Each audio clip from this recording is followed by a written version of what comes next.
नमस्कार, पूनम डेली ब्लॉग्सवर तुम्हा सगळ्यांचं स्वागत आहे। आज मी बनवलेले आहेत कांदा भजी, एकदम कुरकुरीत असे केलेले आहेत। रेसिपी आवडल्यास लाईक करा, शेअर करा आणि सबस्क्राईब करायला विसरू नका आणि तुम्ही पण नक्की ट्राय करून बघा। त्यासाठी बघा इथे मी एका वाडग्यामध्ये 1 ते 1.5 वाटी बेसन पीठ घेतलेलं आहे। बेसन पीठ घेताना नेहमी चाळून घ्यायचं, त्याच्यामध्ये गाठी गाठी राहत नाहीत। हे बघा 1 ते 1.5 वाटी होईल एवढं मी बेसन पीठ घेतलेलं आहे। मध्ये 1 चमचा मी हळद टाकणार आहे।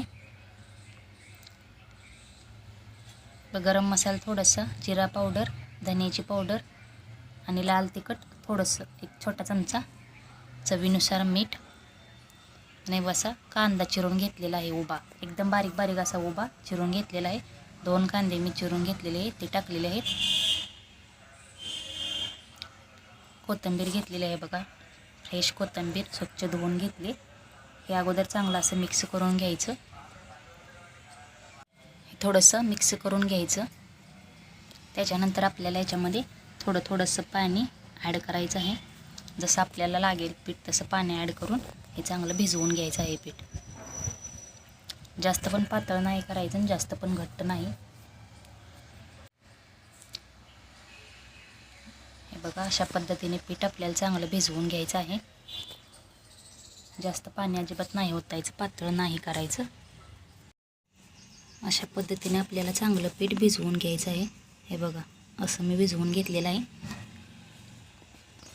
आणि हे आपल्याला आता एक 10 ते 15 मिनिट झाकून ठेवायचं आहे। हे बघा 10 मिनिटांनंतर मी बघितलेलं आहे, मस्त असं पीठ भिजलेलं आहे। आता आपण भजी करायला घेऊया। हे बघा छान असं भिजलेलं आहे पीठ।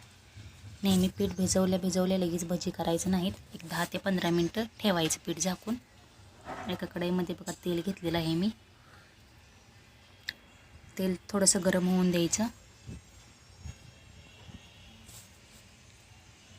चांगलं तेल तापलेलं आहे आणि अशा आपल्याला पाहिजे तसे छोटे छोटे आकाराचे भजी असे सोडून द्यायचे आहेत।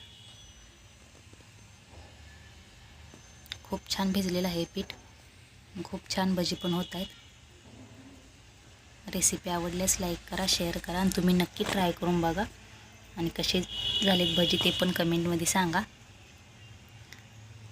हे बघा छान असे फुगत आहेत भजी, अजिबात तेलकट पण होत नाहीत। मस्त कांदा भजी गरम गरम खायला एकदम भारी लागतात, मुलं पण आवडीने खातात। तुम्ही नक्की ट्राय करून बघा, एकदम सोप्या पद्धतीने मी केलेले आहे। जास्त आपल्या घरगुती साहित्यामध्ये जास्त साहित्य पण वापरलेलं नाही। हे बघा असा लालसर कलर येईपर्यंत तळून घ्यायचे आहेत, एकदम कुरकुरीत झालेले आहेत। भेटूया उद्याच्या व्हिडिओमध्ये, धन्यवाद।